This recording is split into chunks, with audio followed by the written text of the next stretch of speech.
Bismillahirrahmanirrahim. Assalamualaikum warahmatullahi wabarakatuh. Alhamdulillah. Wassalatu wassalamu ala ashrafil anbiya'i wal mursalin.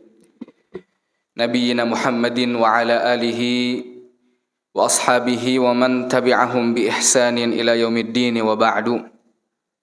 Alhamdulillah jamaah masjid Al-Istiqamah yang semoga dirahmati oleh Allah Subhanahu wa taala. Allah Subhanahu wa taala masih memberikan nikmat yang sangat banyak kepada kita. Di antara nikmat yang paling kita rasakan saat ini adalah rahmatnya Allah, kasih sayangnya Allah. Allah masih memberikan kasih sayangnya kepada kita sehingga kita terlahir dalam keadaan Islam, Muslim. Atau bahkan kita dalam keadaan Muslim saat ini. Di antara rahmat Allah Subhanahu wa taala juga kita dapat menuntut ilmu di jalan Allah Subhanahu wa taala yang benar. Ya. Artinya kita diberikan hidayah karena banyak orang-orang di luar sana yang sebenarnya hidayah itu ada di hadapan mukanya. Cuman orang itu tidak mau melangkah untuk masuk ke dalam hidayah tersebut. InsyaAllah pada kesempatan kali ini kita akan membahas masih berlanjut tentang 10 jalan untuk bebas dari azab akhirat, ya. Akan tetapi alhamdulillah kita sudah selesai melewati 3 jalan untuk keluar dari azab akhirat yang ada di dunia. 3 jalan ini ada di dunia. Apa itu? Yang pertama adalah taubat. Yang kedua adalah musibah-musibah. Dan yang ketiga adalah amalan soleh atau ibadah-ibadah yang dapat menghapus dosa. Itu 3 jalan untuk selamat dari azab akhirat. Dan itu ada di dunia 3 jalan itu. Nah, sekarang kita akan berubah ke alam lain. Makanya judul hari ini adalah yang pasti maka harus indah. Antum tahu arti yang pasti di sini maksudnya apa? Ya, ayo sahih kematian. Kita tahu kita mati, itu pasti sudah. Makanya yang pasti harus indah, seharusnya seperti itu. Karena kita tahu itu pasti bakal mendatangi kita. Dan entah kapan, bisa saat ini, 2 jam kemudian, 1 menit, entah kapan gitu ya. Biasanya kalau misalnya dikasih judul tentang kematian, itu orang banyak yang gak mau ngelihat. Banyak yang udah takut duluan. Karena memang ya fitrah manusia. Itu udah dari sananya. Manusia pasti takut mati. Pasti takut mati. Itu sudah jadi tabiat fitrahnya. Dari sononya udah begitu. Mau muslim, mau kafir, siapapun. Makhluk yang hidup takut sama mati. Bahkan kalau misalnya misalnya lihat video tentang kematian, udah pengen skip. Kajian tentang kematian pengen skip dulu, nanti dulu. Dan itu tabiat manusia seperti itu. Pengen buru-buru untuk melupakan tentang kematian. Bahkan mungkin ketika ada yang membahas tentang kematian, orang ini mah pasti bakal ngebahas tentang orang-orang yang soleh, yang ibadahnya bagus, yang husnul khotimah. Ana nggak begitu mas saya. Orang bakal bilang kayak gitu, udah putus asa duluan gitu ya. Padahal orang-orang yang beribadah pun itu nggak bisa ngejamin kalau mereka bakal mati dalam keadaan baik. Bahkan mereka nggak bisa ngejamin ibadahnya diterima sama Allah apa tidak. Ya, karena nggak ada yang tahu akhir kehidupan seseorang. Mungkin bisa jadi ada seorang yang hidup di zaman Rasulullah SAW berperang ya, ada di sebuah riwayat. Seseorang yang sebelumnya berperang pengen melawan orang-orang Yahudi, berada di pasukan kaum muslimin. Tapi ketika dia mengepung apa istilahnya yang tinggi besar apa? Hisnun apa? Benteng, benteng. Dapat benteng besar, pas lagi manjat ketemu ngelihat perempuan cantik. Orang Yahudi disebut menikahlah denganku. Ini orang aslinya diutus buat jadi mata-mata, memata-matai orang Yahudi. Dia dalam pasukan orang Muslim. Ngelihat wanita cantik, ayo nikah sama saya. Kata wanitanya, ya nggak bisa. Kamu beda agama sama saya. Kata orang ini, nggak, saya pengen masuk agama kamu demi dirimu. Masuk agama Yahudi. Setelah beberapa selang waktu, pertemuan antara pasukan kaum muslimin dan orang kafir, ditanya, loh kok kamu berada di sana? Iya, saya sudah masuk agama Yahudi. Bahkan ditanya, bukankah engkau seorang hafidhul Quran, penghafal Quran? Orang ini menjawab, saya tidak hafal sama sekali ayat di dalam Al-Quran, kecuali satu ayat. Rubama yawaddul ladzina kafaru law kanu muslimin. Bisa jadi orang-orang kafir itu yawad, pengen menjadi orang-orang muslim. Di surat Al-Hijr itu. Ya, jadi kita nggak bisa tahu kapan kita mati. Hatta orang soleh pun mereka khawatir. Taib. Insya Allah pada kesempatan kali ini kita akan membahas beberapa poin. Poin pertama adalah bahwa takut sama kematian itu hal yang wajar. Ya, ini yang pertama. Artinya fitrah manusia. Siapa yang nggak takut sama kematian? Ya. Ada sebuah hadis Rasulullah Shallallahu Alaihi Wasallam bersabda, "Man ahabba liqa Allah, ahabballahu liqa'ah." Barang siapa yang cinta dengan pertemuan bersama Allah, cinta untuk bertemu dengan Allah, maka Allah akan mencintai bertemu dengannya.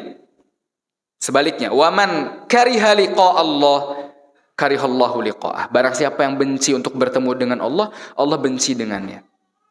Ketika mendengar sabda ini, Aisyah radhiyallahu anha berkata, "Akarahiyatul maut?" Apakah takut mati maksudnya Rasulullah? Kulluna yakrahul maut. Semua di antara kita pasti bakal benci sama kematian. Nggak ada yang senang mati. Manusia, makhluk hidup pasti benci sama kematian. Kata Rasulullah SAW, "Laisa kadzalik." Bukan itu maksudnya. Maksudnya adalah seorang mukmin kalau dibahas tentang pertemuan dengan Allah, maka ia akan mencintai rahmatnya Allah, keridhaan Allah, surganya Allah. Nah, jadi gitu. Pertemuan seorang mukmin dengan Allah itu maksudnya itu. Maksudnya dengan surganya Allah, ridhonya Allah, kasih sayangnya Allah, rahmatnya Allah. Tapi kalau orang kafir, kata Rasulullah SAW di lanjutan hadisnya, orang kafir ketika dibahas tentang pertemuan dengan Allah, yang dia pikir itu apa? Kemurkaan Allah, azabnya Allah. Jadi yang namanya kematian bagi seorang muslim, seorang mukmin itu adalah pertemuan dengan aghla habib, dengan kekasih yang paling ia cintai di muka bumi ini. Selama ini kita doa sama siapa? Sama Allah. Salat kepada siapa? Untuk siapa? Kita baca Quran untuk siapa? Zikir untuk siapa? Nah, sekarang kita akan bertemu dengan yang selama ini kita cintai itu. Yang selama ini kita ibadah kepadanya itu. Mungkin selama ini kita penasaran dengan, atau mungkin selama ini kita tuh suka ya dengar orang baca Al-Quran. Ada yang bagus suaranya, qori favorit kita punya.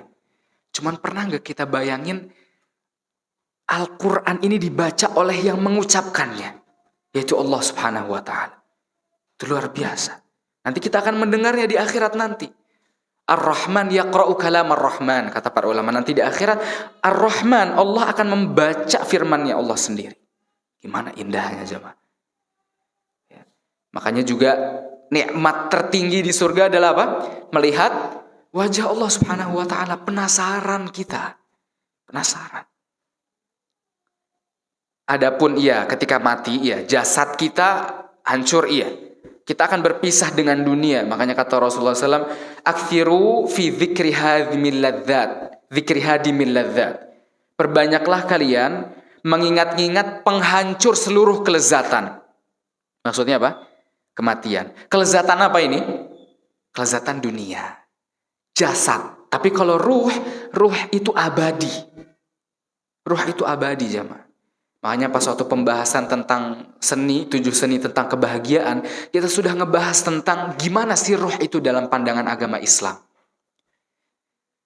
Ketika kita mati, jasad kita di mana? Di tanah, ditanam di dalam bumi. Tapi ruh kita diangkat sama Allah Subhanahu wa Ta'ala. Itulah makanya ruh kita itu yang dipandang oleh agama Islam. Jamaah yang semoga dirahmati oleh Allah Subhanahu wa taala. Ya, mungkin yang namanya kematian itu sakit ya. Kita sering dengar hadisnya innalil mauti sakarat, kata Rasul sallallahu alaihi wasallam. Yang namanya mati itu ada rasa sakitnya, sakarat. Cuman itu di jasad sekali lagi. Kalau ruh seorang mukmin itu berada di puncak kebahagiaannya. Makanya kata Allah Subhanahu wa taala, ya ayyatuhan nafsul mutmainnah, wahai jiwa orang-orang yang tenang, jiwanya tuh tenang. Apa lanjutannya? Irji'i ila rabbiki radiyatan mardiyah. Subhanallah, irji'i ila, artinya kembalilah kepada Rabbmu, kembali kepada pemilikmu. Ini perkataan ini, firman ini tuh lebih indah daripada seorang ibu yang manggil, ayo nak, sini ke rumah pulang. Ini Allah yang bilang, irji'i ila rabbik, kembali ke pemilikmu. Radiyatan mardiyah, dalam keadaan ridho dan diridhoi, dalam keadaan puas, senang, bahagia. Itu ruhnya seorang mukmin. Bahkan Imam Malik rahimahullah, ya, ketika di akhir hayatnya itu pingsan, sadar lagi. Pingsan, sadar lagi. Udah benar-benar sekarat gitu ya. Lalu berkata Imam Malik, innakum satu'ayinuna min rahmatillah. Sesungguhnya kalian ketika dalam keadaanku ini, itu artinya kalian itu akan melihat langsung rahmatnya Allah, kasih sayangnya Allah. Jadi selama ini kan kita di muka bumi ini ngelihat kasih sayang banyak. Siapapun atau apapun makhluk yang kita lihat, yang ada kasih sayang di dalam dirinya, itu siapa yang ngasih? Allah. Ini kita akan memberikan semua kasih sayang di jagat raya ini, yaitu Allah subhanahu wa ta'ala. Makanya kematian itu adalah intiqal min hayatin ila hayah ukhra. Perpindahan antara satu kehidupan ke kehidupan yang lain. Jadi hidup yang sebenarnya, nah itu dia ketika kita mati itu. Karena ruh kita itu abadi. Itu yang pertama. Ya. Tentang hadis man ahabba liqa Allah ahabballahu liqa'ah. Baru yang kedua itu, yang dimaksud dengan takut kematian itu ada dua. Ada takut kematian yang tadi, yang tabi'i, yang fitrah. Ada takut kematian yang dibenci, yang dicela oleh agama Islam.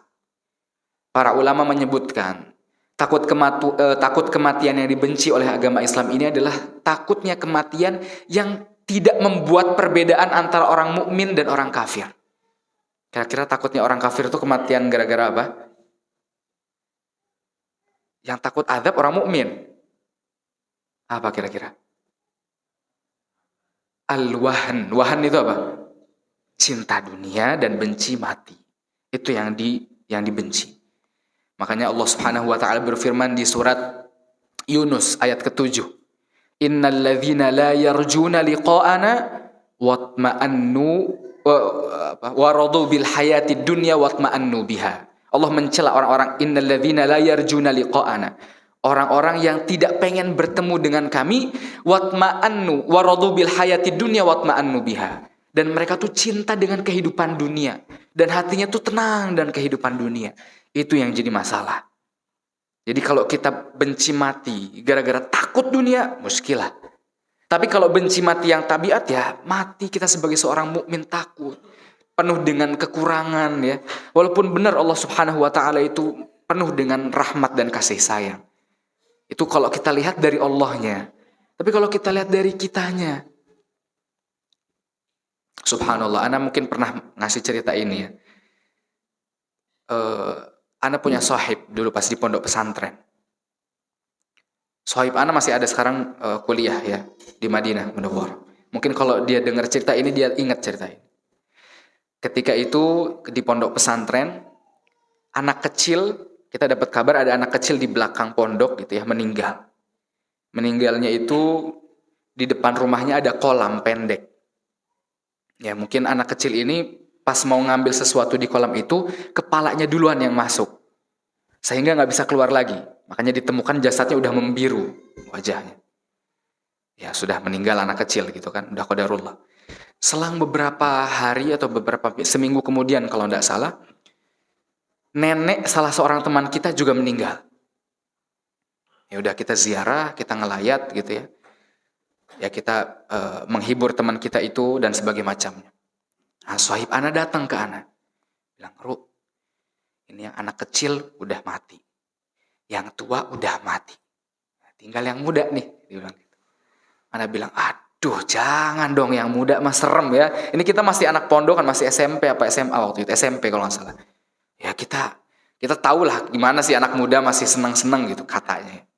Akhirnya, wah janganlah kalau anak muda serem lah. Ana bilang gitu ke Sohib ana.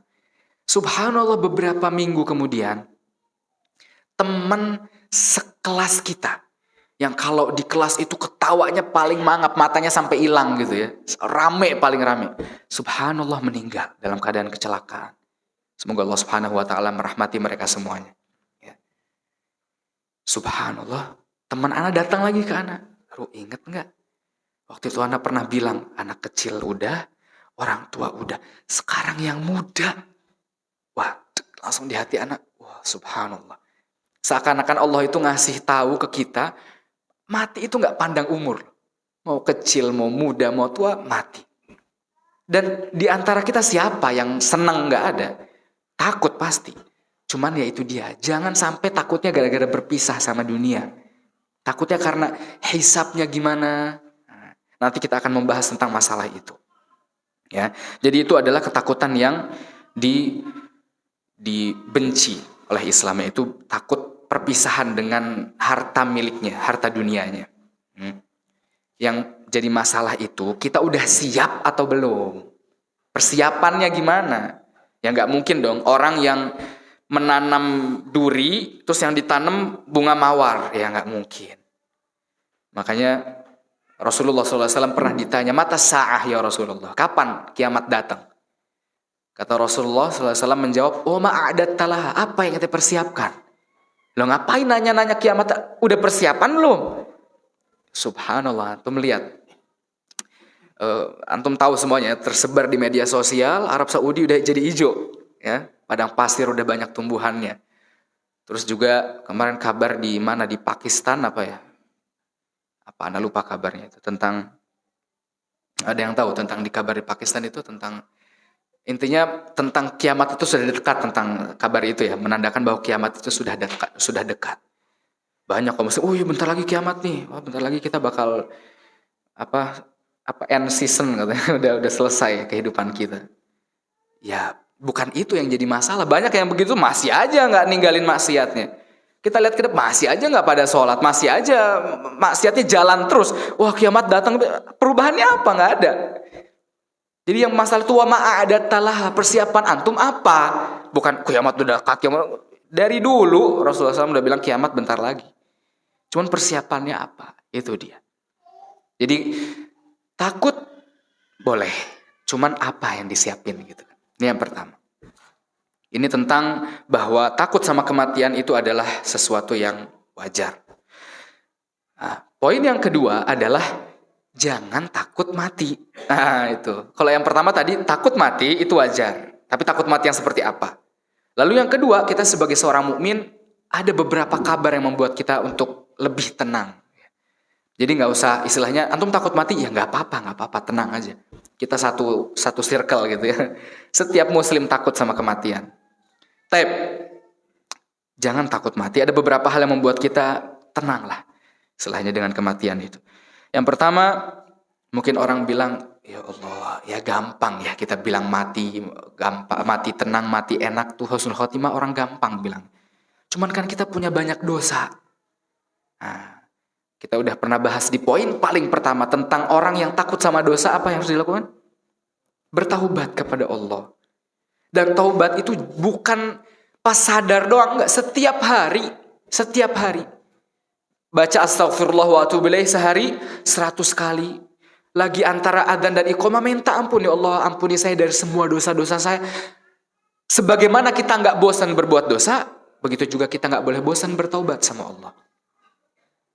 Terus kalau udah bertobat gimana? Rasulullah SAW bersabda, at-taibu kaman la dzambalahu, at-taibu minadz-dzambi kaman la dzambalahu.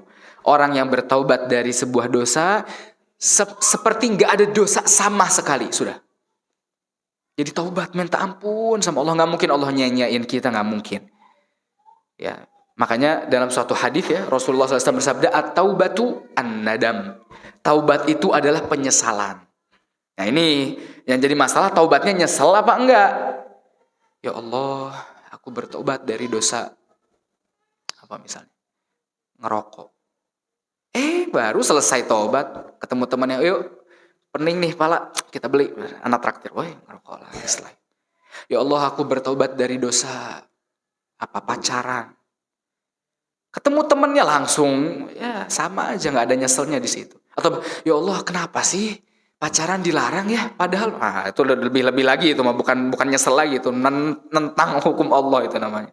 Itu dia. Kalau kita banyak dosa, perbanyak juga bertaubat.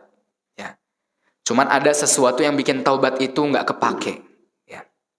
Yaitu al-israr. Israr itu apa istilahnya? Terus menerus dalam berbuat dosa. Na'udzubillah min dzalik. Semoga Allah mengampuni dosa-dosa kita semuanya. Bisa jadi ada satu dosa nih yang sebelumnya kita tuh takut banget sama dosa itu. Tapi karena kita mencoba, na'udzubillah min dzalik, na'udzubillah, jadi rajin terus menerus kekeh gitu ya, kukuh dalam dosa itu.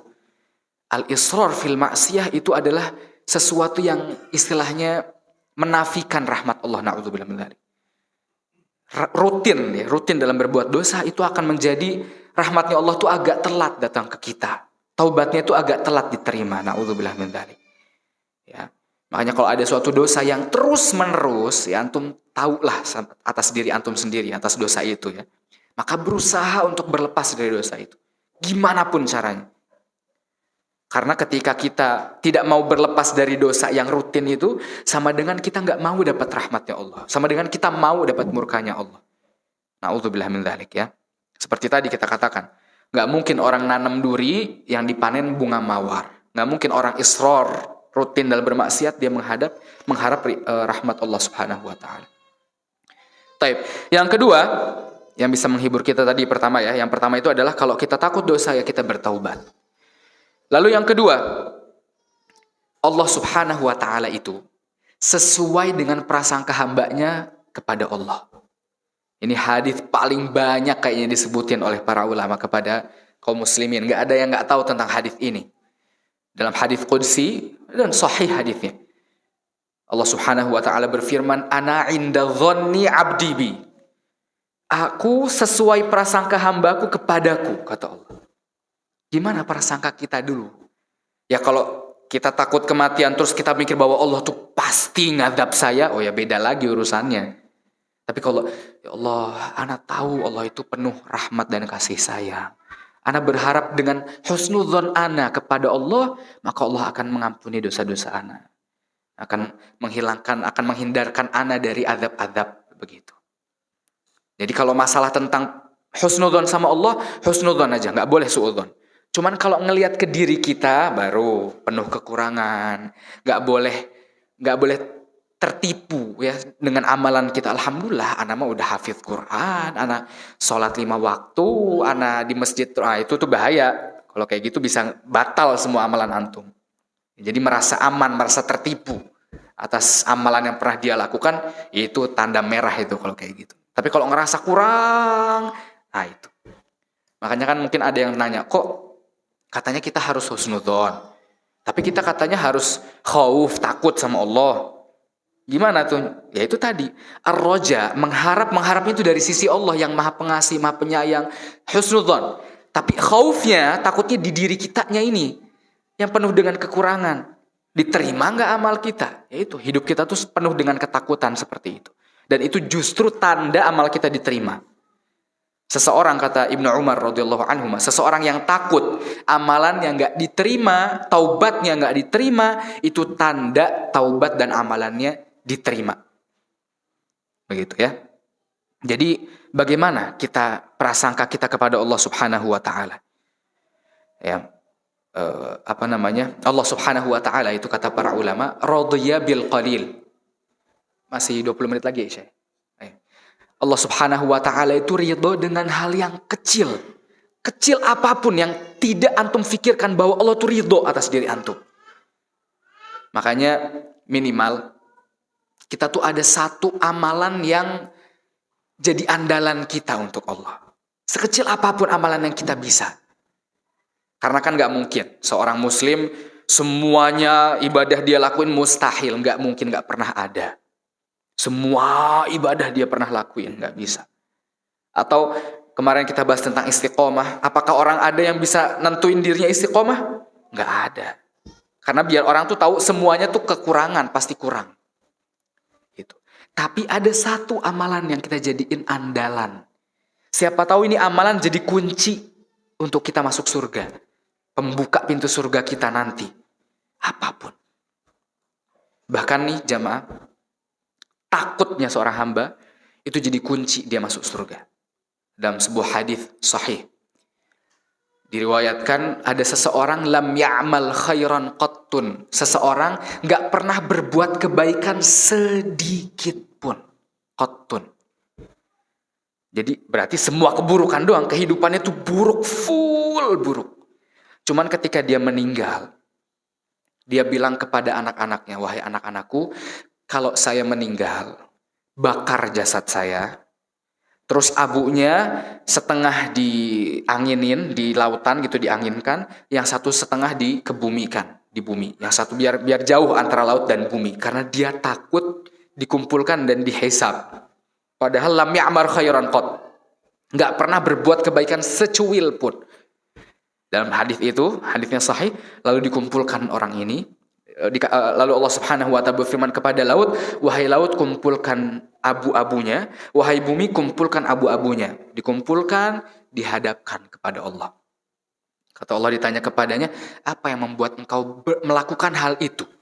Membakar dirinya sampai abunya dipisah. Apa yang membuat kamu melakukan ini? Kata orang ini, makhafatuka ya Rabbi. Satu kata. Aku takut kepadamu ya Allah. Takut. Lanjutan hadisnya, faghafara lahu. Maka Allah mengampuni dosa-dosanya. Jadi takut itu luar biasa. Ya. Jadi kita jangan pernah ada suudzon sedikit pun sama Allah, nggak boleh. Allah itu penuh dengan kasih sayang dan rahmatnya. Bahkan ada sebuah hadis sahih juga, yang kalau dengar hadis itu bawaannya, ya Allah, kita tuh pengen ya ngerasain rahmatnya Allah. Dalam hadis riwayat Muslim, ya, Rasulullah SAW bersabda, Inna lillahi mi'atu rahmah. Allah Subhanahu wa ta'ala itu punya 100 kasih sayang, rahmat. Ya. Satu rahmat itu Allah Subhanahu wa ta'ala berikan untuk kehidupan para manusia, jin, binatang, semuanya, makhluk yang ada di muka bumi ini. Satu rahmat. Yang mana dengan rahmat dan kasih sayang itu, makhluk-makhluk saling mencintai. Bahkan yata'ataful wuhush. Wuhush itu binatang-binatang buas juga cinta kepada anak-anaknya. Itu baru berapa? 1. Lalu 99 rahmat Allah Subhanahu wa ta'ala disimpan. Akharallahu tis'an wa tis'in. Rahmah. Allah akhirkan buat apa? Yarhamu biha ibadahu yaumal qiyamah. Biar Allah bisa menyayangi hamba-hambanya di hari kiamat. Semua rahmat kasih sayang di jagat raya ini 99-nya nanti di akhirat. Ketika kita sudah meninggal sampai nanti kita di surga Allah Subhanahu wa ta'ala insyaallah. Ya. Itu tentang husnudzon kita, nggak boleh kita suudzon. Bahkan dalam suatu hadis nggak boleh, yang artinya nggak boleh, janganlah kalian mati kecuali dalam keadaan husnudzon. La yamutanna ahadukum illa wa huwa yuhsinudzanna billah, kata Rasulullah. Jangan kalian mati kecuali dalam keadaan husnudzon sama Allah. Itu harapan kita.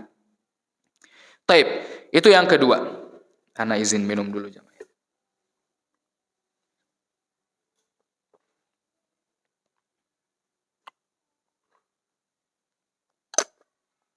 Taib, yang ketiga, kematian itu adalah istirahat bagi seorang mukmin. Istirahat dari apa kira-kira? Dalam suatu hadis ya,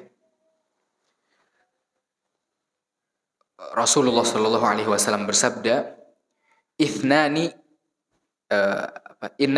Ithnani yakrahuhuma ibnu Adam. Ada dua hal yang dibenci sama anak Adam, sama manusia. Yang pertama al-maut, kematian.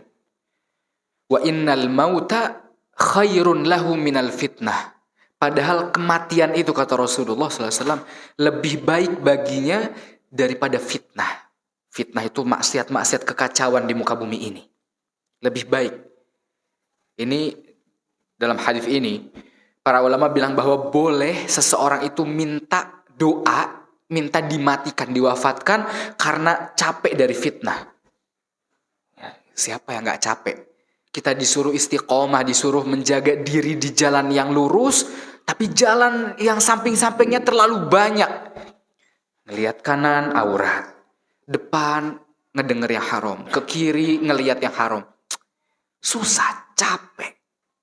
Fitnah itu di mana-mana. Makanya ya capek. Kita nahan diri, siapa yang gak capek? Pasti capek. Orang yang paling menahan diri dari istiqomah, paling capek. Makanya dalam suatu hadis Rasulullah SAW bersabda, orang yang sabit, ya, orang yang teguh di akhir zaman, pahalanya ka'ajri khamsina mithlakum. Seperti 50 pahalanya para sahabat. Bayangin. Orang yang istiqomah di zaman fitnah seperti 50 para sahabat. Karena ya saking susahnya di zaman ini. Capek. Fitnah dari kehidupan dunia itu capek. Baru ini yang tadi yakrahul maut wal mautu khairul lahu minal fitnah. Dia benci kematian sedangkan kematian lebih baik daripada fitnah. Wa yakrahu qillatul mal. Wa qillatul mali aqallun lahu lil hisab. Dan dia, seorang hamba itu benci harta yang sedikit. Padahal harta yang sedikit ini menyedikitkan hisabnya nanti. Orang yang hartanya banyak, hisabnya juga banyak. Ditanya satu persatu sedetail itu. Beda lagi kalau ada orang yang banyak harta, tapi hartanya banyak disedekahkan. Yang dia punya yang cukup aja. Tapi tabiat manusia benci sama harta sedikit. Dan tabiat manusia cinta sama harta sudah dizuyina linnasi hubbus syahawat. Allah yang berfirman, udah dikasih fitrah seperti itu. Makanya istirahatlah dari capek itu. Dalam suatu hadis yang sahih juga, Rasulullah SAW pernah lewat di depannya itu jenazah, ya, seorang jenazah. Kata Rasulullah SAW, mustarihun wa mustarahun min. Ini orang istirahat atau orang yang diistirahati darinya. Gitu. Para sahabat bilang, "Ma huwa ya Rasulullah? Mustarahun wa mustarihun. Mustarahun min huwa mustarih." Apa maksudnya orang yang istirahat atau orang yang diistirahati darinya? Ammal mu'min, adapun orang mukmin, maka dia beristirahat dari capeknya kehidupan dunia menuju rahmatnya Allah, menuju kasih sayangnya Allah. Jadi dunia itu capek banget. Apalagi kita hidup di zaman yang teknologi itu, yang ghodul basor itu lebih butuh di dalam rumah daripada di luar rumah. Orang zaman dulu ghodul basor itu di luar rumah, ya kan, menundukkan pandangan, lebih butuh di luar rumah dulu. Sekarang di dalam rumah tuh lebih butuh. Mau ke mall ada musik, buka aplikasi iklannya tidak senonoh. Subhanallah. Di dalam rumah tuh lebih butuh untuk ghodul basor kita. Makanya seorang mukmin itu istirahat mustarih, istirahat dari capeknya kehidupan, min adzad dunya. Adza itu hal-hal yang menyakitinya dari kehidupan dunia ila rahmatillah, menuju rahmatnya Allah. Ammal fajir, adapun orang yang berbuat dosa besar, mustarahun min. Orang-orang pada beristirahat darinya. Jadi orang-orang bilatnya, negerinya istirahat dari dirinya. Bahkan dawab, binatang-binatang beristirahat darinya. Karena dalam suatu hadis bahwa ketika kekeringan itu para binatang itu melaknat para pembuat dosa. Kenapa? Karena pembuat dosa ini adalah yang membuatkan kekeringan itu. Para binatang melaknat. Ini gara-gara mereka yang berbuat dosa, para manusia penuh dosa, makanya kekeringan. Jadi semuanya, binatang pun, negeri, para manusia semuanya beristirahat dari fajir ini. Wal'iyadzubillah, ya. Semoga kita termasuk orang-orang yang istirahat ketika kita dalam keadaan mati, meninggal. Mustarihun wa mustarahun min. Ya, capek ya kita dalam hidup dalam keadaan fitnah seperti ini. Taib, itu yang ketiga, bahwa kematian itu istirahat bagi seorang mukmin. Yang keempat, bahwa hadis sahih, Allah Subhanahu wa taala itu mustahil menggabungkan dua ketakutan. Ini hadis sahih ya, riwayat Muslim. Dalam suatu hadis bahwa Allah Subhanahu wa taala berfirman dalam hadis qudsi, "Wa izzati wa jalali", demi kemuliaanku, demi keagunganku. La ajma'u ala abdi khaufaini wa amnaini.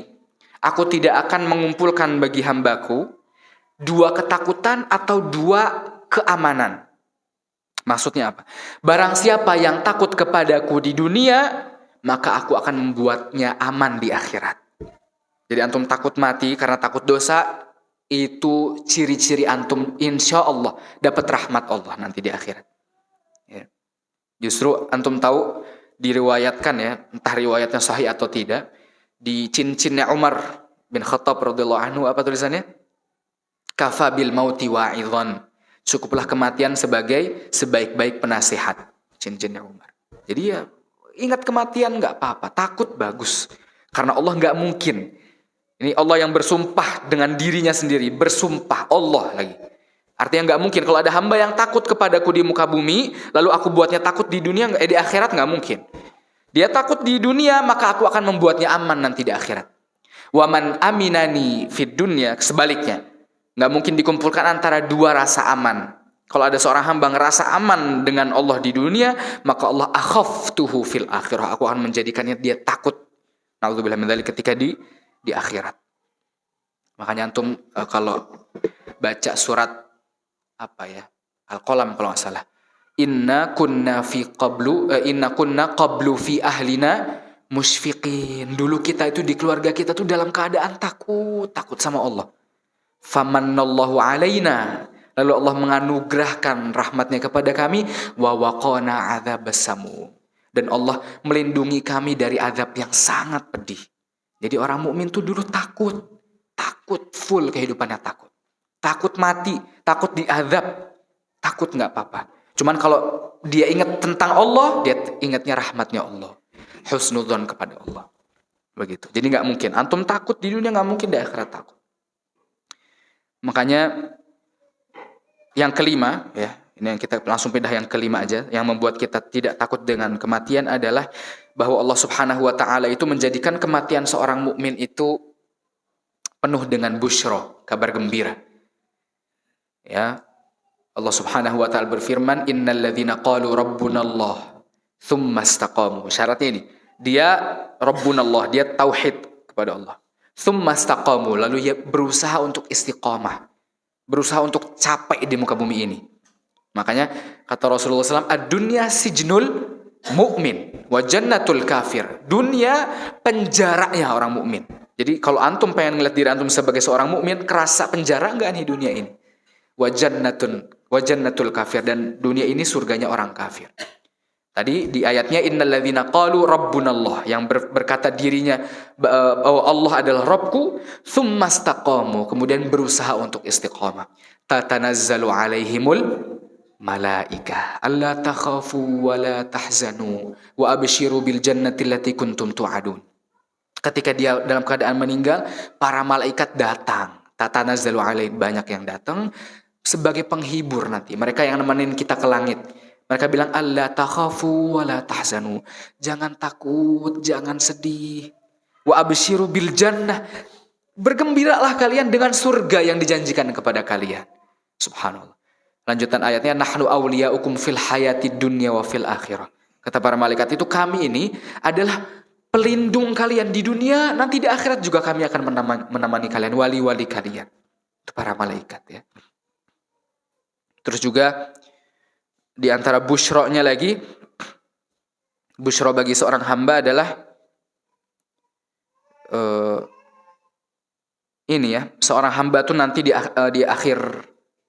hari kebangkitan itu tidak akan dibangkitkan dalam sendirian. Karena hari kebangkitan itu kan paling subhanallah. Kita mikir diri kita sendiri kan, gak ada yang mikir orang lain. Yauma yafirrul mar'u min akhi wa ummihi wa abi. Dia semuanya, orang yang paling kita sayangi bakal udah gak peduli. Kita lebih ke diri kita masing-masing. Makanya kata Allah Subhanahu wa taala, nahsyurul muttaqina ila rahmani wafda. Kita akan membangkitkan orang-orang muttaqin di hadapan Allah dalam keadaan berkumpul bareng-bareng. Makanya di ayat lain, al-akhillau yauma idzin ba'duhum li ba'din aduwwun ilal muttaqin. Sahabat-sahabat, teman-teman ini nanti di akhir zaman bakal di hari kiamat ya, bakal saling membenci, aduwwun, bermusuhan, illal muttaqin, kecuali orang-orang yang bertakwa. Jadi selama ini kita punya nggak satu aja teman yang kita jadiin temannya nih karena Allah, karena takwa dia. Nah itu insya Allah nanti kita berharap ya, karena ada hadis lain, yuhsyarul mar'u ma'aman ahabba. Dalam suatu hadis, seseorang itu bakal dikumpulkan, bakal dibangkitkan nanti di hari kiamat dengan yang dia cintai. Siapa yang kita cintai? Ronaldo. Ya udah nanti dikumpulin di akhir kiamat sama Ronaldo, waliyadzubillah. Mau Messi ya nanti dikumpulin nanti. Tapi kalau siapa Abu Bakar As-Siddiq? Oh ya saya tahu namanya, Abdullah bin Abi Quhafah bin, tahu namanya. Cuman pemain terbaik siapa? Oh ya Messi lah. Berapa golnya dia tahu, faham. Nama asli Abu Bakar nggak tahu. Siapa orang tuanya nggak tahu. Rasulullah nasabnya nggak tahu. Gimana? Nggak. Yang tahu siapa? Ya itu tadi pemain-pemain orang kufar.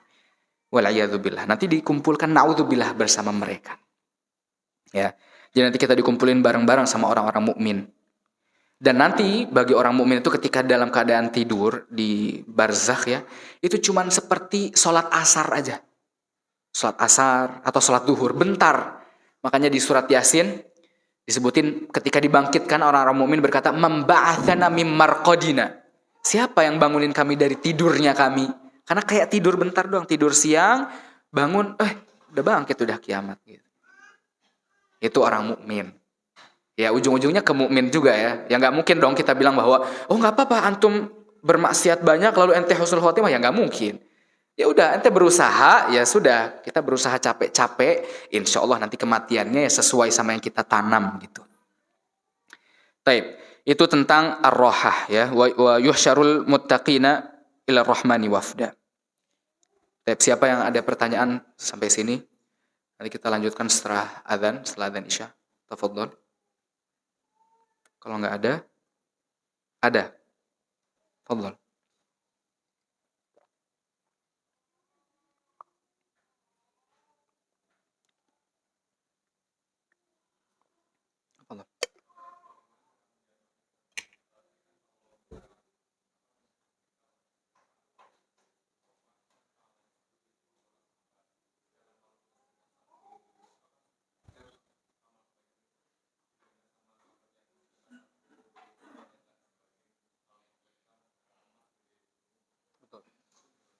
Betul. Bagaimana menjamak tadi hadis bahwa kata Rasulullah SAW, "Lau anfaqa ahadukum mithla Uhudin dzahaban," kalau seandainya di antara kalian meninfakkan sebesar gunung Uhud emas, maka tidak akan mencapai setengah pahala atau ini infak secara umum. Bukan infak, gak ada kaitan infaknya dengan zaman fitnah, dengan istiqomah ya. Kalau istiqomah itu beda sama infak. Istiqomah itu full. Istiqomah itu benar-benar berusaha jalan lurus. Kalau infak bisa jadi orang yang berinfak gak istiqomah di jalan Allah, gitu. Jadi nggak ada tanakut di situ. Kalau orang berinfak, pahalanya nggak mungkin melebihi para sahabat. Ya, bahkan kalau dia infaknya itu segunung Uhud emas, nggak sampai setara dengan dua tangannya atau setengah mut, satu genggam tangannya para sahabat gitu kan. Ini infak secara umum. Pahala secara umum. Tidak ada kaitan embel-embelnya dengan infak di zaman fitnah atau istiqomah. Karena istiqomah sama infak itu beda. Istiqomah itu full. Istiqomah nggak harus infak kan. Istiqomah itu menjaga diri dari fitnah. Tapi kalau infak beda lagi. Infak tuh bisa jadi orang yang berinfak tukang maksiat, fajir. Begitu insya Allah ya. Selesai insya Allah. Jadi istiqomah itu satu paket. Istiqomah itu lebih ke menjaga diri di zaman fitnah. Itu orang yang istiqomah, bahkan di hadis lain kemarin kita bahas ya, al-ibadatu fil harji kahijratin ma'i, kata Rasulullah SAW. Beribadah di zaman fitnah, harj itu seperti hijrah bersamaku, barengan sama Rasulullah hijrahnya. Nah, para sahabat nggak semuanya hijrah bareng, maksudnya menemani gitu ya. Barengan menemani itu nggak semuanya. Beda itu. Baik. Udah azan. Fadhal muadzin.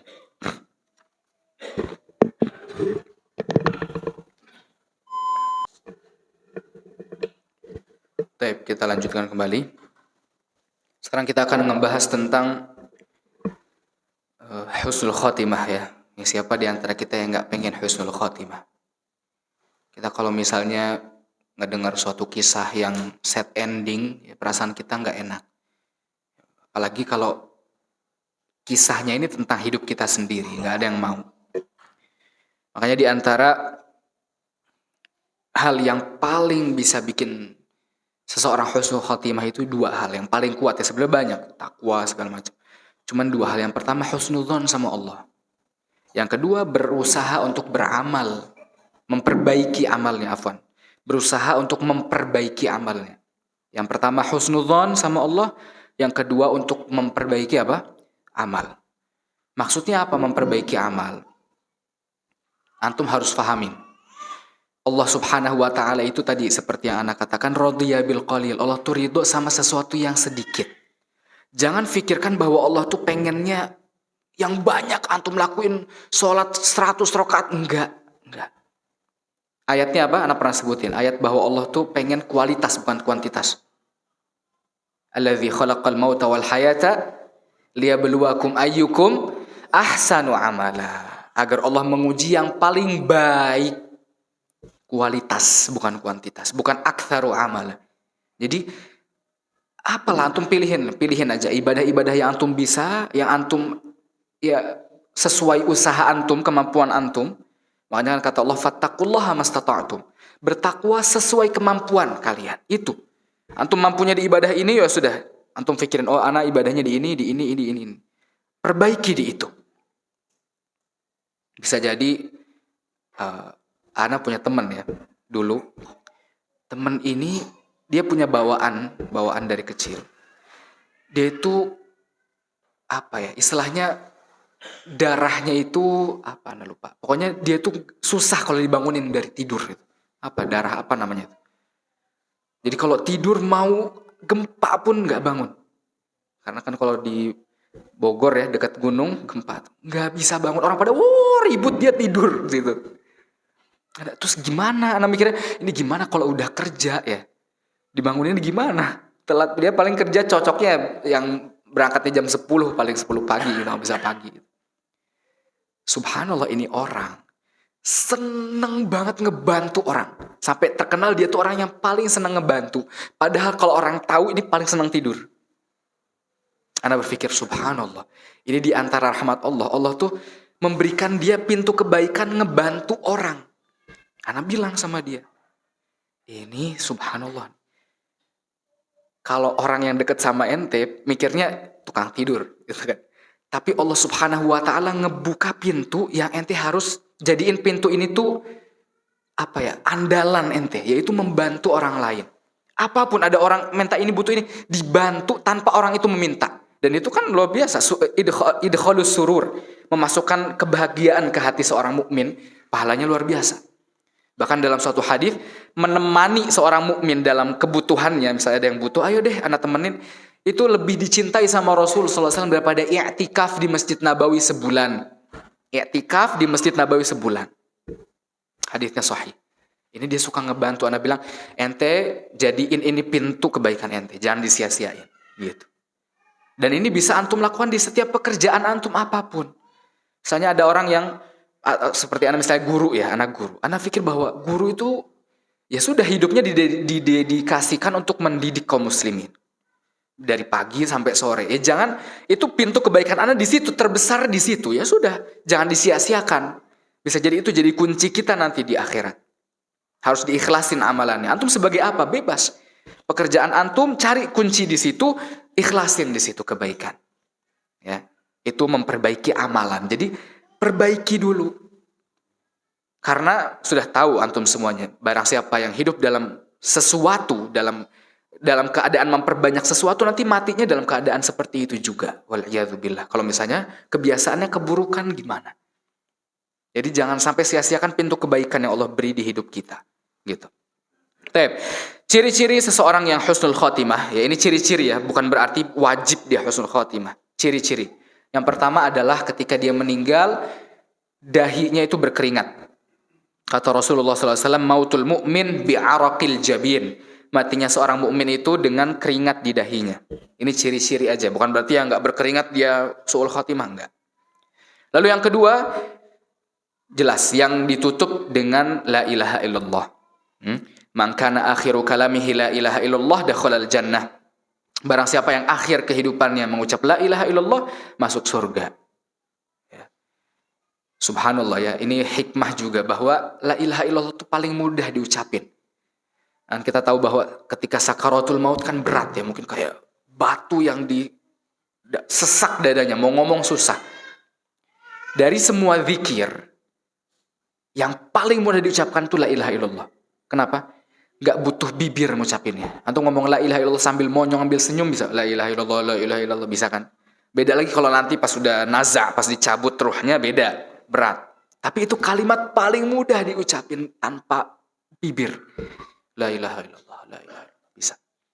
Makanya disebut kalimatul ikhlas.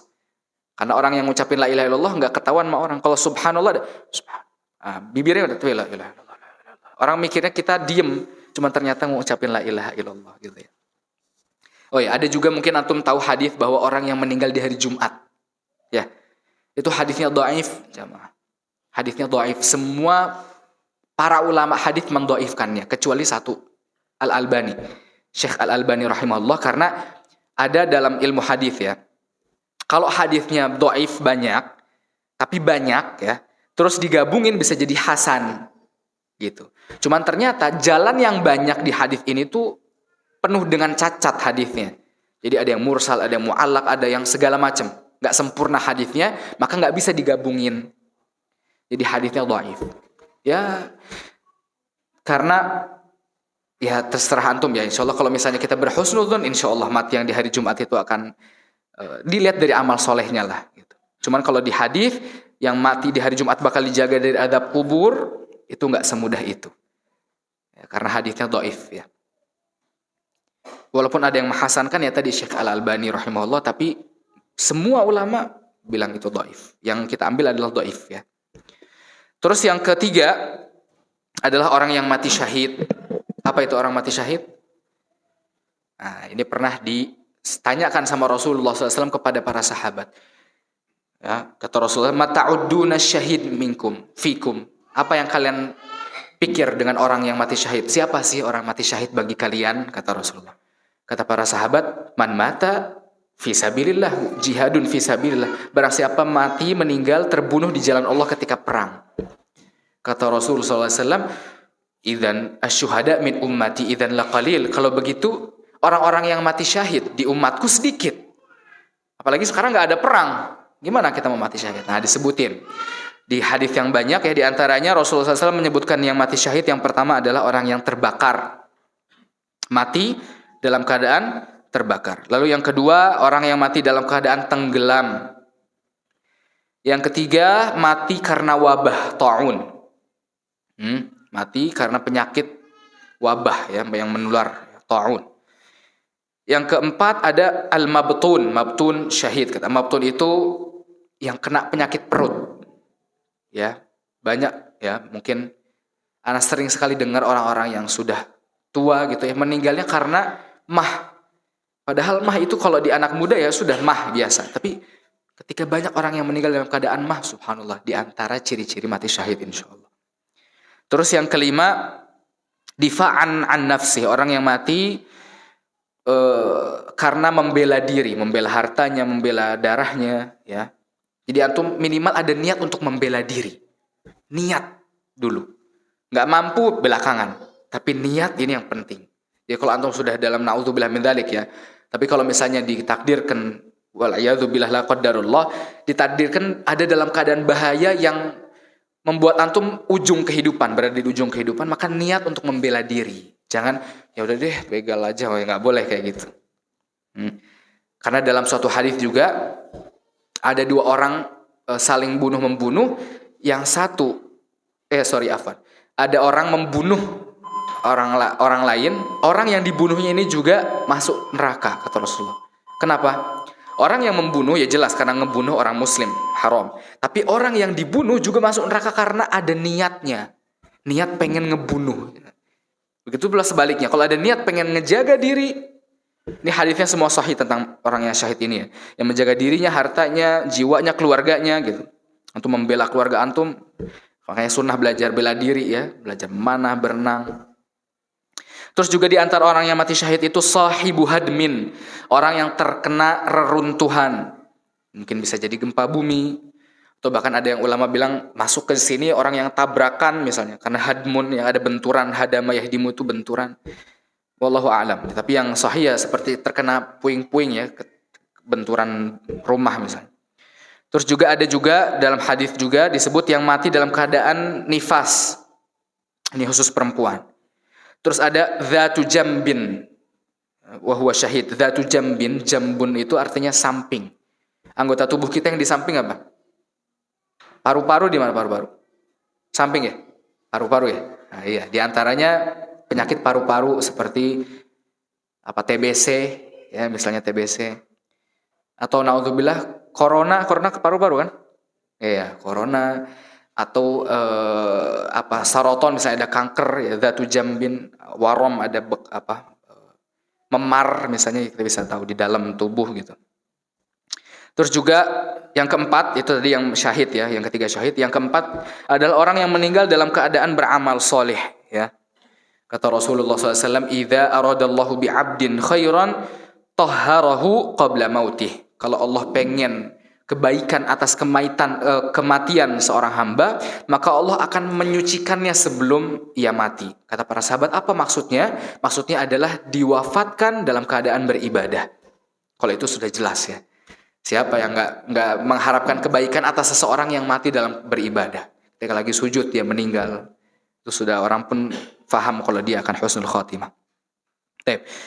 Dalam hadis-hadis sepertinya cuma itu saja ya. Terus juga diantaranya orang yang mati syahid, kita tambahkan orang yang menuntut ilmu ya, dia berada di jalan Allah ya. Barang siapa yang keluar untuk menuntut ilmu, maka dia berada di jalan Allah ya. Misalnya naudzubillah la qadarullah. Tapi kalau misalnya ketika antum pulang atau ketika antum berangkat ya pengen menuntut ilmu, antum meninggal. Tapi kalau antum pulang meninggal bisa dihitung penuntut ilmu belum? Bukan. Ini ada suatu hadis ya. Seorang hamba meninggal ingin menuju kepada jalan kebaikan dari keburukan. Malaikat mengukur mana yang lebih jauh, dia menuju ke jalan kebaikan, jaraknya ya, atau ke dalam keburukan. Oh, ternyata yang lebih banyak ke dalam kebaikan. Jadi orang ini dihitung mati dalam keadaan kebaikan gitu. Misalnya antum pulang nih, gimana lebih dekat mana nih? Antum pulang dari untuk ilmu atau makanya pas pulang niatnya yang baik.